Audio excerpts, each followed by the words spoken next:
Regional news unit Akashvani Srinagar की पेशकश नई मंजिलें। जम्मू कश्मीर में जारी मरकजी फ्लैगशिप स्कीमों और तरक्याती प्रोग्रामों से मुतल्लिक रिपोर्ट्स और इंटरव्यूज पर मबनी प्रोग्राम नई मंजिलें।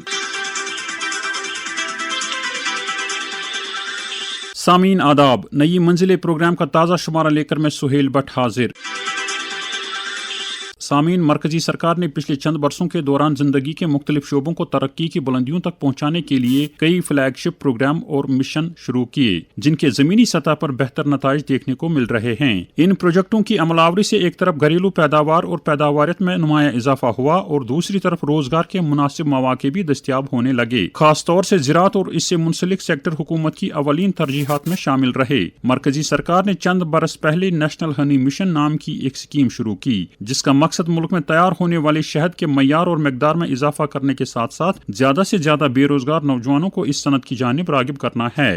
नेशनल हनी मिशन की अहमियत और अमलावरी के ताल्लुक से हमने श्रीनगर जिले के apiculture development officer Sheikh Farhan के साथ एक खुसूसी बातचीत रिकॉर्ड की। आइए समात करें ये बातचीत। नेशनल हनी मिशन स्टार्ट किया गया है कुछ टाइम पहले, इसकी इफादियत क्या है और हनी की तिजारत से जुड़े अफराद को कैसे फायदा मिलता है? अगर आपको NBHM के बारे में थोड़ा सा अगर हम गहराई में जानने की कोशिश करेंगे कि देश में हमारे, आपको अगर याद होगा कि काफी रिवोल्यूशनरी स्टेप्स किए जो गवर्नमेंट ऑफ इंडिया की तरफ से आ गई, जिनमें हमारा आजादी के बाद अगर आपको याद होगा the wheat revolution was there, then the egg revolution was it which was the white revolution. उसके बाद हमारी येलो रेवोल्यूशन आ गई, जिसमें हमारा जो तेल की जो खपत है वो कैसे कम होगी। तो इन्हीं बुनियाद जो हमने बनाई, तो इसके ऊपर फिर गवर्नमेंट ऑफ इंडिया ने ये समझा कि जो हमारी इफादियत है हमारी हनी के सेक्टर की, एपीकल्चर के सेक्टर की, तो इस पे भी हमने फिर उसके बाद 2020 से जिसे स्वीट रेवोल्यूशन का नाम दिया गया कि जो हमारा पोटेंशियल है देश में शहद का, उसको कैसे काफी मकदार में इसकी जो मकदार है वो बढ़ाई जाए और इस सेक्टर को और ज्यादा डेवलप करने के लिए जो national beekeeping and honey mission है और इसका इनेकाद किया गया। और बाज़ाब्ता तौर पे गवर्नमेंट ऑफ इंडिया ने इसका जो इम्प्लीमेंटेशन चैनल है वो नेशनल बी बोर्ड की वसादत से किया गया और बाज़ाब्ता तौर पे ये बोर्ड बनाया गया और एक इसमें नोटिफिकेशन जारी किया गया कि कौमी सतह पे जितनी भी हमारे प्रोजेक्ट्स होंगे national beekeeping and honey mission के, वो थ्रू नेशनल बी बोर्ड से डायरेक्टली सेंट्रली स्पॉन्सर्ड स्कीम में सेंट्रल सेक्टर स्कीम के ताउन से हर एक रियासत में इसका इनेकाद किया जाएगा। तो इसमें चूंकि अगर आपको याद होगा कि जो हमारे मेजर जो हमारे देश की जो रियासतें हमारी है, जिनमें हमारा अगर हम आंध्रा की बात करें, महाराष्ट्र की बात करें और उत्तर प्रदेश की बात करें, जो कि हनी प्रोडक्शन में काफी ज्यादा था, तो इस चीज को मद्देनजर रखते हुए चूंकि जो हमारी रियासत है ये भी ऊपर वाले के करम से इसमें फ्लोरा बहुत ज्यादा है और इसका पोटेंशियल कैसे हम हार्वेस्ट करें, तो इस national beekeeping and honey mission के दायरे में हमको भी लाया गया। 2020 से लेके आज तक 6 साल के इस अरसे में, इस वर्षे में काफी तरक्की हो गई। इसमें जो हमारे जो तरीका कार है बी कीपिंग का वो मॉडर्न साइंटिफिक बी में उसमें वो तब्दील हो गया और जो हमारा जो तरीका था प्रोसेसिंग का, मार्केटिंग का, ब्रांडिंग का, टेस्टिंग फैसिलिटीज का, स्पेसिफिक जो हमारे पास हनीज है उनको हमने बहुत ज्यादा प्रोत्साहन दिया और माशाल्लाह पिछले 6 साल से जो हमारे बी कीपर्स की तादाद जो है, अगर हम कर ले बात, तो आज के दौर में अगर हम यूटी लेवल की बात करें तो करीब हम 27,000 बी कीपर्स तक हम पहुंच गए हैं अभी के टाइम पे और करीब 350 से 400 करोड़ तक का जो हमारा तखमीना है उसकी डिपार्टमेंट ऑफ एग्रीकल्चर बिलखुसूस जम्मू और कश्मीर के सूबों में हम काम कर रहे हैं और इससे अहमियत जो है काफी हद तक वागुजार हो जाती है और आज के दौर में जो अनएम्प्लॉयमेंट का जो एक बहुत बड़ा चैलेंज है एंड उस पर भी हमने काफी हद तक हम कामयाब हो गए हैं कि जो हमारे पढ़े लिखे जो हमारे नौजवान हैं उनको हम बी कीपिंग के जो कि एक सेकेंडरी एग्रीकल्चर प्रैक्टिसेस है, अगर हम प्राइमरी एग्रीकल्चर को छोड़ दें तो उसमें जो हमारा कॉटेज इंडस्ट्रीज का जो बेल्ट है उसमें हमारा एपीकल्चर का एक बड़ा इंपॉर्टेंट सेक्टर है और काफी कोशिश हमने की और इस तरह से पिछले 6 साल से हम इस national beekeeping and honey mission को हम चला रहे हैं। जो हमारे किसान भाई हैं या नए जो अनएम्प्लॉयड यूथ है एजुकेटेड, उनको क्या मुराद, क्या फैसिलिटीज आप देते हैं ताकि वो इस जो सनत है इसकी तरफ रागिब हो जाएं? अगर हम national beekeeping and honey mission की बात करें तो ये 3 जिम्रों में हमने इसको डिवाइड किया है, मिनी मिशन 1, मिनी मिशन 2 और मिनी मिशन 3 में। और बिलखुसूस नीति आयोग में जो प्लानिंग कमीशन ने जो इसकी जो गाइडलाइंस बनाई है, नेशनल बी बोर्ड की जो गाइडलाइंस है कि कैसे हर हर एक सेक्टर को इसमें हम कवर करें। जैसे अभी हमारी प्रोडक्शन बढ़ानी है तो नई कॉलोनी, नए तौर तरीके, नए इक्विपमेंट्स कैसे अपने जो हमारे अनएम्प्लॉयड यूथ है, तो किसी में जो हमारा सपोर्ट है गवर्नमेंट का नेशनल बी बोर्ड से काफी हद तक इसमें डाइवर्सिफिकेशन है। किसी में 50% तक की, किसी में 75% तक की, और किसी में करीब 100% तक की हमारे पास जो 60% है सपोर्ट की, वो हम इनको प्रोवाइड कर रहे हैं। और ये इसलिए ध्यान में ये रखा गया है कि जो हमारे अनएम्प्लॉयड यूथ है वो किसी भी तरीके से इसकी तरफ रागिब हो जाए और उनका जो लिविंग, जो फाइनेंशियल इंडिपेंडेंसी है, जो उनकी फाइनेंशियल हालत है, वो दुरुस्त हो जाए और ये आराम से अपना जो रिज़्क है वो कमा सके। और एक तो ये हो गई इंडिविजुअल लेवल पे, एंड सेकेंडली अगर आपको ये जो सेक्टर है इसमें ऊपर वाले की कुदरत है, ब्लेसिंग बहुत ज्यादा है। ये जो हमारा, अगर हम किसी को कॉलोनी 20 या 50 दे दे तो अगले एक साल में वो करीब 60 तक, 70 तक या 80 कॉलोनी तक का उसका जो है वो बढ़ जाता है। तो इस तरह से वो और लोगों को इसमें एम्प्लॉयमेंट दे सकते हैं। तो नेशनल बी बोर्ड और बी हनी मिशन में ऑनलाइन सिस्टम सारा है, फॉर्म भरने पड़ते हैं इसमें, और करीब इसमें 31 एक्टिविटीज है जिनमें वो अप्लाई कर सकते हैं। वो चाहे वो ये प्रोसेसिंग प्लांट का हो, बी कीपिंग इक्विपमेंट्स का हो, किसी को लैब डालनी हो, किसी को कस्टमाइजिंग सेंटर की बात मैं खुसूसन यहाँ पे करूँ कि जिसमें करीब 250 से लेके 300 तक का हम इनको कॉलोनी दे देते हैं, और वो पॉलिनेशन के काम आ जाती है, हायरिंग के काम आ जाती है। तो इसे आप बखूबी अंदाजा लगा सकते हैं कि ये एम्प्लॉयमेंट में जनरेशन को कैसे इसमें प्रोग्रेस करेगी। अगर किसी दो शख्स ने, किसी ग्रुप ने, किसी एफपीओ ने, किसी जॉइंट लायबिलिटी ग्रुप ने, वुमेन सेल्फ हेल्प ग्रुप ने, जो भी अनएम्प्लॉयड इसमें आ जाएंगे तो एम्प्लॉयमेंट के बहुत ज्यादा चांस में बढ़ेंगे। जम्मू कश्मीर में इस वक्त शहद की जो प्रोडक्शन है कितनी है, और हम अगर क्वालिटी की बात करें, हमारे जम्मू कश्मीर का जो शहद है quality wise where we stand, अगर हम पूरे मुल्क की बात करें तो? ये आउट ऑफ कॉन्टेक्स्ट बात तो मेरी नहीं होगी कि हमारा जो सैफरान है दुनिया में पहचाना जाता है, और ये इसलिए पहचाना जाता है कि जो हमारी जो एनवायरनमेंट है, जो हमारा इकोसिस्टम है, ये दुनिया के काफी इलाकों से बिल्कुल अलग है। और यहाँ का जो प्रोड्यूस है एंटायरली जो रेस्ट ऑफ इंडिया में, बिल्कुल उसकी बात कर रहा हूँ as far as quality is concern. अगर मैं आपको एकेशिया की बात करूं, जो हमारा किकर है, हालांकि ममालिक के ये हमारे मुल्की सतह पे बाकी इलाकों में भी एकेशिया पाया जाता है, लेकिन जो हमारा एकेशिया है बिलखुसूस इसकी जो नेक्टर क्वालिटी है, जो इसकी स्वीटनेस है, जो इसके शुगर कंटेंट्स है, ये बहुत हाई क्वालिटी स्टैंडर्ड्स की है बनिस्बत की जो बाकी दुनिया के या बाकी जो ममालिक के बाकी रियासतों के जो एकेशिया पाया जाता है। तो इस तरह से अगर मैं हनी की बात करूं, we are covered with wild flora बहुत ज्यादा है। हम तो पहाड़ों से घिरे हुए हैं, हमारे पास जो वेजिटेशन है, हमारे पास जो फ्लोरा है, हम गिरे हुए वैली में, अगर आप हमारे मीडोज की बात करें तो करीब करीब हमारे पास 13 से 14 किस्म की एक्सक्लूसिवली जो हनीज है वो प्रोड्यूस हो जाती है। तो इससे आप बखूबी अंदाजा लगा सकते हैं कि क्वालिटी, एक तो हो गया टाइप ऑफ हनी, ये मैं उस पर बात कर रहा था, करीब 13 से 14 किस्म के अलग अलग हनी जो है हम प्रोड्यूस यहाँ पे करा सकते हैं। एक तो ये हो गया। तो दूसरा जो आपने सवाल पूछा कि जो हमारी प्रोडक्शन है, हमारे जो मेजर जो डिस्ट्रिक्ट्स हैं उनके, अगर हम कुपवारा की बात करें, फिर हम पुलवामा की बात करें, अनंतनाग डिस्ट्रिक्ट की बात करें, जो हमारे पोटेंशियल डिस्ट्रिक्ट्स थे, तो इनमें करीब करीब आज की अगर हम कश्मीर की बात करें, करीब 4000 मीट्रिक टन जो हमारा है अभी हमारी जो प्रोडक्शन है हनी की हो रही है। और इसमें करीब हमने करीब 27,000 जो मैंने बी कीपर्स की बात आपसे की, बखूबी अपना जो है रिज़िक कमा रहे हैं। हमारे जो फार्मर्स हैं उनको प्रॉब्लम होती है कि मार्केटिंग उनको अच्छी नहीं मिलती है, या अगर हम कस्टमर की बात करें नेशनल लेवल पे या इंटरनेशनल लेवल पे, तो they need a branded product. उनकी क्वालिटी एश्योर करने के लिए आप क्या करते हैं, और मार्केटिंग अच्छी प्रोवाइड करने के लिए किसानों के लिए, प्रोसेसिंग के लिए क्या आप करते हैं? ये सोहेल साहब आपने बड़ा अच्छा सवाल कर दिया। मैंने आपसे कहा था कि जो national beekeeping and honey mission है, इनको 3 दायरे में, 3 जोनों में इसको हमने डिवाइड किया है जो पॉलिसी मेकर्स है। आफ्टर द प्रोडक्शन जो हमारी ग्रोथ होगी, finally at the end of day our beekeepers want a good price. तो national beekeeping and honey mission में हमारे प्रोसेसिंग प्लांट्स में जो है सर्टिफिकेशन है, टेस्टिंग फैसिलिटीज है। हमें शुक्र अदा तो रहना चाहिए national beekeeping honey mission का कि हमने 2025 और 26 का जो हमारा फाइनेंशियल ईयर था, करीब 1.5 करोड़ जो हमारा इन्वेस्टमेंट है नेशनल बी कीपिंग के ताउन से हमारे डिपार्टमेंट ऑफ एग्रीकल्चर को हुआ था, और उसमें हमने 3 अच्छी खासी state of the art state level की जो है हमने महकमा ज़राअत एग्रीकल्चर कॉम्प्लेक्स लाल मंडी में एस्टेब्लिश की है, जिसमें हमारी ब्रांडिंग, जिसमें हमारी पैकेजिंग, जिसमें हमारी प्रोसेसिंग और सबसे बढ़िया बात जो आज के जदीद तर्ज के जो टेस्टिंग फैसिलिटीज है वो हम वहाँ पे करते हैं, ताकि जो सबसे बेस्ट क्वालिटी का जो हनी हो वो हमारे एंड कंज्यूमर तक ये बात पहुँच सके।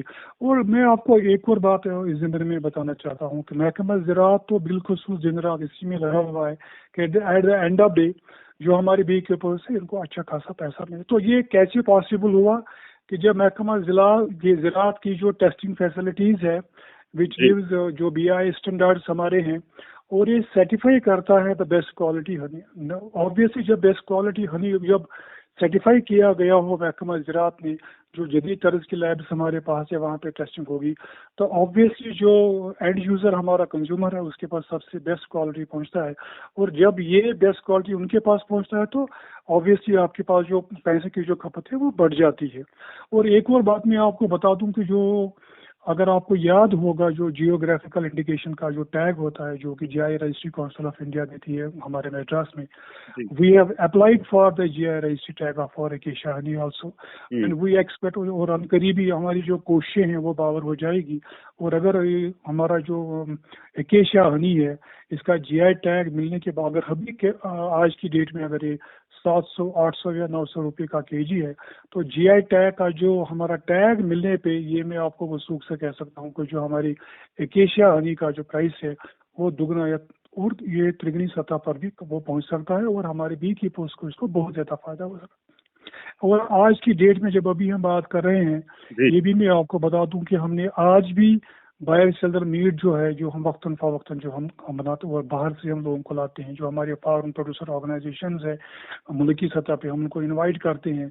और हमारे जो ट्रेड प्रमोशन ऑर्गेनाइजेशन जो कि इसमें भी काफ़ी हद तक हमारे साथ सपोर्ट में है, यूनिवर्सिटी हमारे साथ सपोर्ट में है, ताकि हम इनकी ब्रांडिंग तो हो गई, eight the end of day एक तो इंटर स्टेट एक्सपोर्ट हमारा हो गया, लोकल कंजप्शन हो गया, और फिर हम एक्सपोर्ट का भी इस पे बहुत हद तक हमने ख्याल रखा है। एपीडा का हमने यहाँ पे महकमा ज़राअत के कॉम्प्लेक्स में इसी वजह से हमने एक ऑफिस उनका यहाँ पे उनको हमने स्पेस दे दी है ताकि जो हमारे बी कीपर्स है उनके जो DGFT की लाइसेंस है, ट्रेड की जो लाइसेंस है, एपीडा का जो रूल्स रेगुलेशंस है, इनको कैसे हम इंटरनेशनल एक्सपोर्ट के दायरे में लाई। और सबसे अहम बात जो मैं आपसे ये जिक्र करना चाहता हूँ कि जो हमारा ऑर्गेनिक हनी है उस पर हम काम कर रहे हैं। अगर आपको याद होगा जो हमारी गुरेज वैली है बाय डिफ़ॉल्ट हमारी ऑर्गेनिक है, वहाँ से जितना भी हमारा हनी आता है बाय डिफ़ॉल्ट उसको भी हमने चाहे वो अंडर NPOP हो या PGS सिस्टम में हो हम इसको ब्रांड करेंगे और माशाल्लाह जो हमारे बी कीपर्स है उनको बहुत बहुत हद तक इसमें फायदा है। तो इंटरनेशनलाइज करने के लिए इस ट्रेड के लिए कुछ काविशें की जा रही है? अगर मैंने मैं अभी आपसे जिक्र कर रहा था कि हमने एपीडा जो हमारी जो प्रमोशन है, trade promotion organisation, export development organisation है, वो इसमें जो भी हमारा बी कीपर जो एक्सपोर्ट कराना चाहता है after the testing facilities over which is being conducted by the department of agriculture and recently established जो लेबोरेटरीज है, फिर DGFT का जो लाइसेंस है, IEC कोड्स है, वो हम यहीं पे उनको फैसिलिटेट करते हैं। दे कैन कम डाउन हियर। काफ़ी बी कीपर्स ने हमसे वो IEC कोड लिया हुआ है और जो अभी एक्सपोर्ट के दायरे में अपने ट्रेड को लाना चाहते हैं। तो ये बताइए एक आम कंज्यूमर के लिए, क्योंकि आपने कहा कि 10-12 से ज़्यादा अभी जो टाइप्स ऑफ हनीज जो हैं they are available in Kashmir, तो वो कैसे सर्टिफाई कर सकता है? How can he check the actual quality of the honey which he is purchasing और he is getting from the market? Sohail साहब, मैंने अभी आपसे कहा कि national beekeeping and honey mission के ताउन से, क्योंकि अब टेस्टिंग फैसिलिटी ज्यादा बढ़ गई है और अगर हमें इस साल, मैं आपको वसूख से कह सकता हूँ कि न्यूक्लियर लेवल पे भी अगर हमारा जो NMR फैसिलिटी है और ये जो हमारी कोशिशें हैं और जो प्रेजेंट डिस्पेंसेशन है हमारी यूटी की, और वेरी मच वो कहते हैं कि अटेंटिव टुवर्ड्स दिस, वो यही आइडेंटिफाई कर दिया इसको थ्रस्ट एरिया हनी को हमारे। ये 2 लेबोरेटरीज हमारी जो है, और जब डिपार्टमेंट का टैग इस पे लग जाता है and we work with the best standards of the world, चाहे वो ब्यूरो ऑफ इंडियन स्टैंडर्ड्स हो, फसाई का स्टैंडर्ड्स हो, एगमार का स्टैंडर्ड्स हो, ये हम सर्टिफाई करते हैं। और जो लोगो उनका आ जाता है, इट्स ए सेल्फ इंडिकेशन कि जब मैं कोई कंज्यूमर एंड प्रोडक्ट पे, किसी स्टोर पे, किसी मल्टी स्टोर पे, आर्म स्टोर पे when he will see the tag of this, it has been duly certified by the Department of Agriculture under these testing facilities, so he has no doubt about it regarding the quality of the honey. As a consumer मुझे क्या क्या चीजें देखनी है, मतलब today check for the colour और thickness और whatever? Colour के बारे में मैंने अभी आपसे ये कहा था, अर्ज किया था मैंने कि 13-14 तरीके के जो हमारे एकेशिया है, जब तक कंज्यूमर भी हमारे पास एवियर नहीं हो कि मुझे किस टाइप का हनी चाहिए, उसके टेस्ट पे भी काफी डिपेंड करता है। जैसे एकेशिया सबको पता है कि हमारा एकेशिया है थोड़ा सा पीला होता है, अगर they know it very well. Apple का हमारा जो शुपियन और हमारा कोपारा और हमारा जो हमारा गांधरबल का एरिया है जहाँ से एप्पल का हनी हमारे पास आ जाता है। लेवेंडर को हमने काफी ज्यादा प्रोत्साहन किया पिछले 2-3 साल में। लेवेंडर के ब्लेंड्स हमारे हनी में आ जाते हैं। मल्टीफ्लोरा हमारा आ जाता है डिफरेंट, जो हमारे वाइल्ड फ्लोराज है हमारे, हम गिरे हुए हैं जंगलों से, हम गिरे हुए हैं फ्लोरा से। So it's an easily identifiable bottle, उस पर लिखा होता है सारा, द फ्लावर कलर उस पर लिखा होता है सारा, it's being tagged, it's being identified, it's being printed on the bottle, what's the source. और अगर हमने इस साल जो हमारा जो रेजुअल यानी स्लैब आ गया, we are working on the traceability factor of the honey, ये हनी किस एपायरी से आया है, हु इज द एपायरिस्ट, और ये किस एरिया का है। सो दैट विल बी, एक स्कैन कोड करेगा, एक बार कोड उस पे होगा, एक QR कोड उस पे होगा, he will just scan it and he will get all the information regarding the production line, linkage आएगी, ट्रेसिबिलिटी आ जाएगी, ये कोपारा का हनी है, ये शुपियान का हनी है, ये गांधरबल हनी है, या ये वाइल्ड फ्लोरा हमारा हनी है, and we are working on that. तो इंशाल्लाह उम्मीद हम ये करते हैं कि गवर्नमेंट के ताउन से और मरकजी की वजारत के ताउन से हम इसमें इंशाल्लाह कामयाब हो जाएंगे, और हमारे बी कीपर्स को जो हमारा विरासती है पिछले हम 300 साल से इसके साथ है, ये हमारे बी कीपर्स है कि जिन्होंने हमारे इस ट्रेड को कामयाब रखा और जिंदा रखा है, और हमारी जिम्मेदारी बनती है कि हम इस ट्रेड को अपने जो लॉजिकल एंड है वहां तक हम इसको पहुंचा। तो अब से 4-5 साल के बाद आप इस इंडस्ट्री को कहाँ पे, एपीकल्चर इंडस्ट्री को कहाँ पे देखते हैं? व्हाट इज द फ्यूचर आपको जो दिख रहा है, क्योंकि आप एक्सपर्ट हैं इस फील्ड के? शायद मैं आपको ये बताऊं, और ये सारी दुनिया के इल्म है कि आइंस्टीन ने कहा था, if the bees are not in the world, शायद हमें 3 या 4 साल में जो है हमारी जो पूरे अर्ज की जो लाइफ है वो खत्म हो जाएगी। तो ये एक इम्पोर्टेंस है बी कीपिंग की, ये टिल डूम से ये खत्म नहीं हो जाएगी। Bees play a very important role in our food chain, हमारा पॉलिनेशन में अगर नहीं होगा। So this is our apex and epitome of cottage industry। इसको जितना हम ऊपर इसको प्रोग्रेशन दे देंगे, ये उतना फायदा हमको दे देगी। And we know it, it is not the golden geese कि वो बस एक बार अंडे दे दे, लेकिन ये एक ऐसा सुनहरा हरूफ है, एक ऐसी सुनहरी जो हमारी इंडस्ट्री है, जो आइंदा अगर मैं 10 साल की बात करूं, शायद हमारे GDP को, जो अभी हमारा 13 या 14% हम एग्रीकल्चर सेक्टर से दे रहे हैं, उसका करीब 4 से 5% का जो है सिर्फ हमारी बी कीपिंग से आ जाएगा। I think this is enough to conclude that कि इसकी इम्पोर्टेंस क्या है। तो अगर my assessment about the industry and about this secondary agriculture. तो मैंने सुना है कि बाहर के मुल्कों में एक तो हनी मिलता है उनको, अगर वो बी कीपिंग के साथ करते हैं, secondly they earn from pollination as well, कि वो किराए पे। वही सोहेल साहब मैं आपसे कह रहा था कि मैंने आपसे बता दिया कि अगर हनी भी नहीं होगी तो हमारा कोई क्रॉप नहीं बनेगा, कोई सेब कश्मीर में उगेगा नहीं अगर बी कीपिंग नहीं होगी।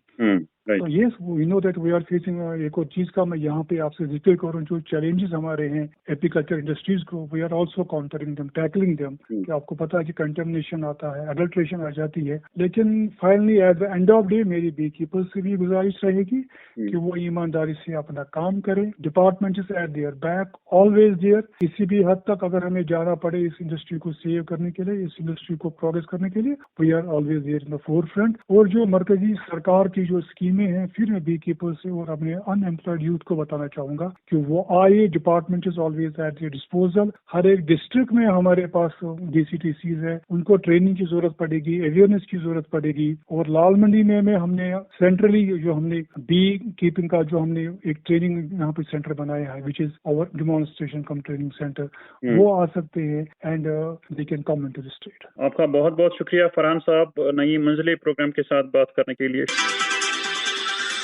सामीन, मुल्क में लोगों को आला मयार की तिबी सहूलियात बहम पहुंचाने के लिए मरकजी और यूटी सरकारों की तरफ से इख्तिराई प्रोग्राम और प्रोजेक्ट अमलाए जा रहे हैं। इन स्कीमों में आयुष्मान भारत, प्रधानमंत्री जन आरोग्य योजना सरी फहरिस्त है। पेश है इस स्कीम के हवाले से हमारे नुमाइंदे सईद मुबशिर रफाई की ये खास रिपोर्ट। सामीन, मुल्क में हर गुजरते दिन के साथ साथ तिब्बी निगहदाश्त के बुनियादी ढांचे को फरोग हासिल हो रहा है और रफ्ता रफ्ता अब आला मियार की तिब्बी सहूलियात दूर उफ्तादा और पसमानदा इलाकों के लोगों तक भी पहुंच पा रही हैं। मरकजी सरकार ने पिछले चंद बरसों के दौरान सेहत के शोबे को तरजीहात में शामिल किया है और अब इस सेक्टर पर ज़र कसीर सर्फ की जा रही है। मुल्क में लोगों तक बेहतर सहूलियात पहुंचाने के लिए रोज अफजों नित नई स्कीमें वजूद में लाई जा रही हैं, जिनसे आम लोग, खासतौर से गरीब और मुतवस्सित तबके इस्तिफादा कर रहे हैं और उन्हें अब बेहतर इलाज मुआवजे की सहूलियात के अलावा जराहियों के लिए न तो बड़े बड़े शहरों का रुख करना पड़ता है और न ही उन्हें इसके लिए कसीर रकूमात सर्फ करना पड़ती हैं। मरकजी सरकार की फायदा बख्श स्कीमों में आयुष्मान भारत यानी प्रधानमंत्री जन आरोग्य योजना को कलीदी अहमियत हासिल है।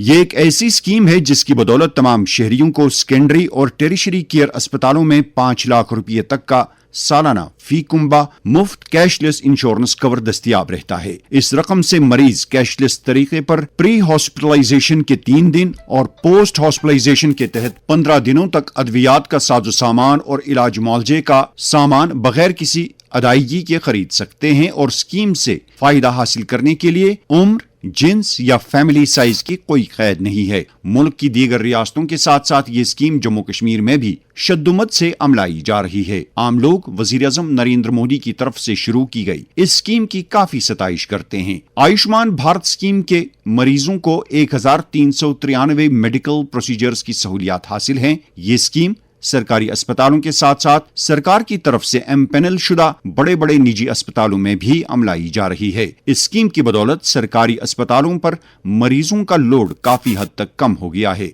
और आम लोगों को बड़े बड़े निजी अस्पतालों तक रसाई भी मिल रही है। स्कीम के तहत हर शहरी को इंदराज करने के बाद एक कार्ड मिलता है जिसे गोल्डन कार्ड कहा जाता है। अस्पताल में दाखिल होने के बाद मरीज इसी कार्ड के तहत मेडिकल इंश्योरेंस की सहूलियात हासिल कर सकता है। कोई भी शहरी अपने आधार कार्ड की बुनियाद पर यह गोल्डन कार्ड हासिल कर सकता है। कार्ड हासिल करने के लिए जम्मू कश्मीर के मुख्तलिफ अजला में मौजूद कॉमन सर्विस सेंटर या फिर एमपैनल शुदा अस्पतालों के साथ राबिता कायम किया जा सकता है। वजारत सेहत व खानदानी बहबूद की नेशनल हेल्थ अथॉरिटी की तरफ से अमलाई जा रही इस सूदमंद स्कीम से इस वक्त लगभग मुल्क के 60 करोड़ अवाम और 70 बरस की उम्र से ज्यादा के तमाम शहरी इस्तिफादा कर रहे हैं। ताहम स्कीम की मौसर अमल आवरी में बाज़ औक़ात दुश्वारियां पेश आती हैं, जिन्हें दूर करने के लिए इंतजामी सतह पर इक़दामात करने की जरूरत है। जरूरत इस बात की भी है कि तमाम बीमारियों के मरीजों को इस स्कीम के दायरे में लाया जाए ताकि लोग बिलखुसूस गरीब और मुतवस्सित तबका इलाज मुआवजे की मियारी सहूलियात से महरूम न रहे। प्रोग्राम नई मंजिलें के लिए श्रीनगर से मैं मुबशिर रफाई। सामीन, फिशरी सेक्टर जम्मू कश्मीर में रफ्ता रफ्ता तरक्की की नई मंजिलों को छू रहा है। यूटी के मुख्तलिफ जिलों में लगातार मछलियों की पैदावार में इजाफा हो रहा है। चूंकि वादी के बेशतर इलाकों में ताज़ा और ठंडे पानी के ज़खायर बहुतात से पाए जा रहे हैं, ऐसी सूरत हाल में गाँव देहात में कसीर तादाद में जदीद तरज के फिश फार्म कायम किए जा रहे हैं, जिनसे खासी तादाद में बेरोजगार नौजवानों को रोजगार हासिल हो रहा है। काबिल फख्र बात यह है कि अब आला तालीम याफ्ता नौजवान माही परवरी को बतौर पेशा इख्तियार करने में कोई शर्म महसूस नहीं कर रहे हैं। महकमा फिशरीज ज्यादा से ज्यादा लोगों को इस जानिब रागिब करने के लिए कई स्कीमें और फ्लैगशिप प्रोजेक्ट अमला रहा है, जिनके तहत माही परवरों को आला मयार का मछली बीज और फार्म कायम करने के लिए तरबियत के साथ साथ दीगर मुराद भी फराहम करता है, जिनके तहत महकमा माही परवरों को आला मयार का मछली बीज और फार्म कायम करने के लिए तरबियत के साथ साथ दीगर मुराद भी फराहम करता है। शुपया में महकमा फिशरीज के फलाही इकदाम के हवाले से हमारे शुपया के नुमाइंदे जानिसार अहमद ने जिले के assistant director fisheries Fayaz Ahmad के साथ बात की। आइए समात करें। फयाज साहब, पहले आप हमें इस डिपार्टमेंट का आप तारुफ दी। जैसा आपने कहा कि डिस्ट्रिक्ट शुपियन के बारे में मैं थोड़ा सा ब्रीफ करूंगा। यहाँ पे ओवरऑल फिशरीज के 2 टाइप्स के कल्चर होते हैं। एक कल्चर फिशरीज होता है, एक और कैप्चर फिशरीज होता है। कल्चर फिशरीज में हमारा जो जितने भी ट्राउट कल्चर, कार्प कल्चर, मतलब जो गवर्नमेंट फार्म्स सारा आता है। और दूसरा जो कैप्चर फिशरी में आता है वो आता है conservation of natural water bodies. मैं ज़्यादा इसमें कल्चर फिशरीज के बारे में बताना चाहूँगा। जो हमारा डिपार्टमेंट है यहाँ पे full fledged at district level जो है 2007 से एस्टेब्लिश हुआ है। इससे पहले ये पुलवामा का पार्ट था, जो लुक आफ्टर करता था, district officer of the Pulwama ही इसको लुक आफ्टर करता था। और 2007 के बाद जब नए डिस्ट्रिक्ट बने उसमें एक वन ऑफ द डिस्ट्रिक्ट जो है वो शोपियन का भी है, मतलब शोपियन भी डिस्ट्रिक्ट बना है। तो उसके बाद यहाँ से इंडिपेंडेंटली काम होने लगा। तो आज तक यहाँ पे जो हमारे अंडर द डिफरेंट स्कीम जैसे RKY था, ब्लू रेवोल्यूशन था, नाउ HADP है, PMMSY है, इसमें अभी तक हमारे जो है प्राइवेट सेक्टर में 82 units establish, trout unit established हुए हैं। इसके अलावा हमारे पास इस वक्त एक लाइव फिश वेंडिंग सेंटर है जो लाइव फिश ही बेचता है। और उसके अलावा पिछले साल हमने 2 फिश कैस एस्टेब्लिश किए हुए हैं। तो अंडर गवर्नमेंट सेक्टर यहाँ पे हमारे 3 फार्म है। एक ट्राउट रियरिंग यूनिट अलियालपुरा है, और दूसरा इसमें ट्राउट रियरिंग यूनिट बलपोरा है, और तीसरा जो है हमारा ट्राउट रियरिंग यूनिट जैनपोरा है। तो यहाँ पे हम थ्रू आउट कल्चर होता है, और उसके बाद जो हम इसको ग्रो करते हैं up to table size fish, and then इसको हम एज पर द डिमांड जो है वो सेल आउट मार्केटिंग करते हैं to earn revenue for the department. Private sector में बताना चाहूँगा, हमारे पास इस वक्त 2 स्कीमें चल रही है। एक HADP जो UT स्पेसिफिक स्कीम है,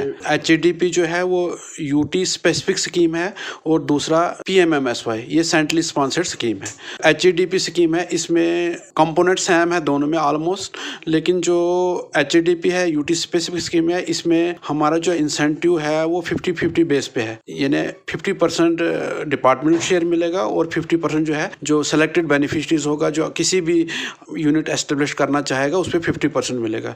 और ST SC और वुमेन के जो है उनको 60% सब्सिडी रिलीज होगी। इसी तरह जो PMMSY का जो कंपोनेंट है उसमें भी मैं आगे बात करूंगा डिफरेंट कंपोनेंट्स की। उसमें जो है 40% फॉर जनरल कैटेगरी है वो सब्सिडी, और इसमें जो ST SC और वुमेन की है 60% सब्सिडी है। तो अब कंपोनेंट्स के बारे में आपको बताना चाहूँगा। जो सबसे पहले यहाँ जो डिस्ट्रिक्ट शोपियन के बारे में, यहाँ पे लोग ज़्यादा अडॉप्ट जो है वो trout culture, trout unit establish कर रहे हैं। जैसे कि मैंने बताया अभी तक हमारे 82 यूनिट एस्टेब्लिश्ड हुए हैं। लेकिन ट्राउट यूनिट्स में जो हमारा एज पर जो, क्योंकि यहाँ पे अडॉप्टेशन ज़्यादा जो ट्राउट यूनिट की है, इसको मैं डिटेल में थोड़ा सा डिस्कस करना चाहूँगा। इसमें जो हमारा यूनिट कास्ट है वो 5.50 लाख है। उसके 2 पार्ट्स है। 3 लाख जो कंपोनेंट है वो फॉर कंस्ट्रक्शन है। तो सब्सिडी पैटर्न वही है जो as per the norms 50% for general category and 60% for ST SC and women. और जो रिमेनिंग जो है 2.50 लाख है, उसमें हम फर्स्ट ईयर इनपुट्स देते हैं। इसमें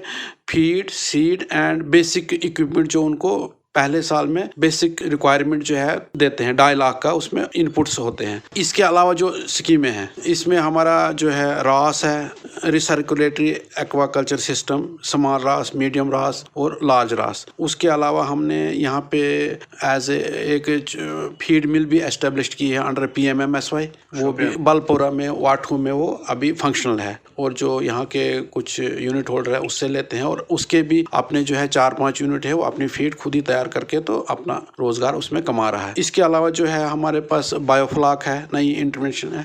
बायोफ्लाक क्या है? बायोफ्लाक जो है इसमें टैंक बनते हैं, 7.5 लाख का यूनिट है। तो उसमें भी सब्सिडी पैटर्न वही है 40 एंड 60। रास में भी है, रास में भी रिसर्कुलेटरी एक्वाकल्चर सिस्टम। इसमें जैसा कि आप जो रेसवे में देखते हैं कि पानी कंटिन्यूस फ्लो चाहे, लेकिन रास में हमारा होता है कि उसमें जो है ऑक्सीजन लेवल मेंटेन करनी पड़ती है through oxygen through equipments and temperature जो है बाय एडवांस इक्विपमेंट्स। उसमें हमें इतना पानी नहीं चाहिए होता, ज़रूरत नहीं होता है, तो इसमें रास है। उसके अलावा हमारे पास जो एस्टेब्लिशमेंट ऑफ हैचरीज है, establishment of small feed mills है, बड़ी वाली फीड मिल्स है, मतलब बहुत सारे जो है इसमें हमारे कंपोनेंट है। प्रोडक्शन क्या है जो आपके अपने यूनिट्स है, 3 यूनिट्स है, क्या प्रोडक्शन रेट? तो हमारे पिछले साल जो है 2025-26 की मैं प्रोडक्शन की बात करूंगा, 579 क्विंटल जो है प्राइवेट सेक्टर में प्रोडक्शन हुई है। इसी तरह 50 क्विंटल जो है गवर्नमेंट सेक्टर में प्रोडक्शन, इन टोटल 579 क्विंटल्स